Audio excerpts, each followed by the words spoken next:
अस्सलाम वालेकुम friends. Drama serial baby बाजी की आने वाले एपिसोड में हम देखेंगे कि फ़रत किसी भी तरह अज़रा से कम नहीं होती। अज़रा तो जो करती है सबके सामने बोल कर करती है, मगर फ़रत तो अंदर ही अंदर जड़ें काट रही है। फ़रत ने वासिफ़ को अपनी मुट्ठी में किया है और वासिफ़ भी अपनी बीवी का ग़ुलाम बनकर फ़रत की हर बात पे आंखें बंद करके अमल कर रहा है। फ़रत को ना तो अपने घर और ना ही वासिफ़ की ज़िंदगी में किसी की मुदाखलत पसंद है। इसको बेबी बाजी का अपने घर रहना सख्त नापसंद है और इसने एक ही रट लगाई होती है कि वासिफ़ बेबी बाजी को अस्मा के घर छोड़ कर आए। और वासिफ़ भी बीवी के इशारों पे आंखें बंद करके चल रहा है। इसको ना तो अपनी माँ के दुख और तन्हाई का कोई ख्याल है और ना ही इनकी ज़रूरियात का। इसको ख्याल है तो सिर्फ फ़रत और उसके मूड का। और ऑफ़िस में भी वो अपने दोस्त अली से यही कहेगा कि फ़रत ने एक ही रट लगाई है कि अम्मी को अस्मा भाभी के घर छोड़ कर आओ। आई विश कि अली ही वासिफ़ को माँ के हकूक़ के बारे में बताकर उसकी आंखें खोल दे।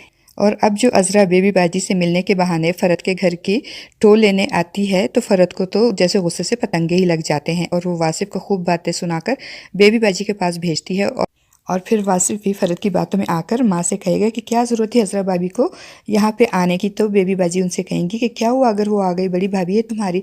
तो वासिफ़ झट से यही कहेगा कि फ़रत की वकालत करते हुए कहेगा कि आपको पता है ना कि फ़रत को उनका आना अच्छा नहीं लगता। तो बेबी बाजी के दिल का शिकवा उनकी ज़ुबान पर आ जाएगा और वो कहेंगी कि फ़रत को तो मेरा भी यहाँ रहना अच्छा नहीं लगता। तो वासिफ़ माँ की बात सुनकर नागवारी का इज़हार करते हुए वहाँ से उठकर चला जाएगा, ये सोचे बगैर कि इसके रवैये से इसकी माँ को कितना दुख पहुँचेगा।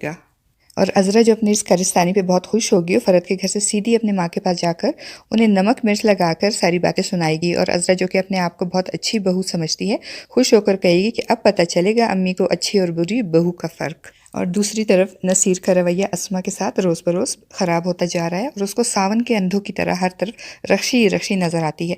और रक्षी की मोहब्बत में अंधा होकर वो अपने फ़्लैट भी उसके नाम करने पे राज़ी हो जाता है और अपने फ़्लैट के कागजात भी इसको दे देता है। और अस्मा के पूछने पर क्या फ़्लैट की फ़ाइल लेकर गए थे मगर वापस नहीं रखी, तो अस्मा की बात सुनकर नसीर को गुस्सा आ जाएगा और कहेगा कि मेरी चीज़ें जहाँ मर्ज़ी रखूँ, वैसे भी मैं अपनी चीज़ें तुमसे ज़्यादा हिफाजत से रख सकता हूँ। तो अस्मा बहुत लाचारी और दुख से कहेगी कि काश आप अपनी बीवी और बेटे को भी इंसान ना सही चीज़ें ही समझकर संभाल कर रख सकते।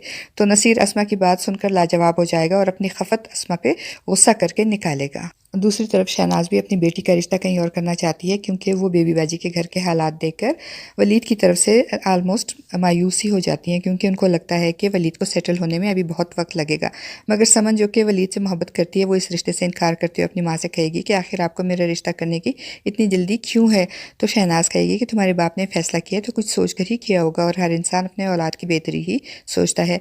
लेकिन समन जो वलीद से मोहब्बत करती है वो ना सिर्फ माँ को इनकार कर देगी बल्कि वलीद से बात करके इसको भी सब कुछ बता देगी, क्योंकि उसको मालूम है कि वलीद भी इससे बहुत मोहब्बत करता है। वलीद भी ये सुनकर परेशान हो जाएगा क्योंकि अभी इसको अपने पैरों पे खड़ा होने में बहुत वक्त लगेगा और इसकी यही कोशिश होगी कि वो जल्द अज जल्द अपने पैरों पे खड़ा होकर अपनी माँ को संभाले और समन को भी अपना ले। फ्रेंड्स, आपको क्या लगता है, क्या समन के वालिदैन वलीद को अपने पैरों पर खड़ा होने का इंतज़ार करेंगे या फिर समन की शादी कहीं और कर देंगे? अपनी राय का इज़हार कमेंट बॉक्स में ज़रूर कीजिएगा।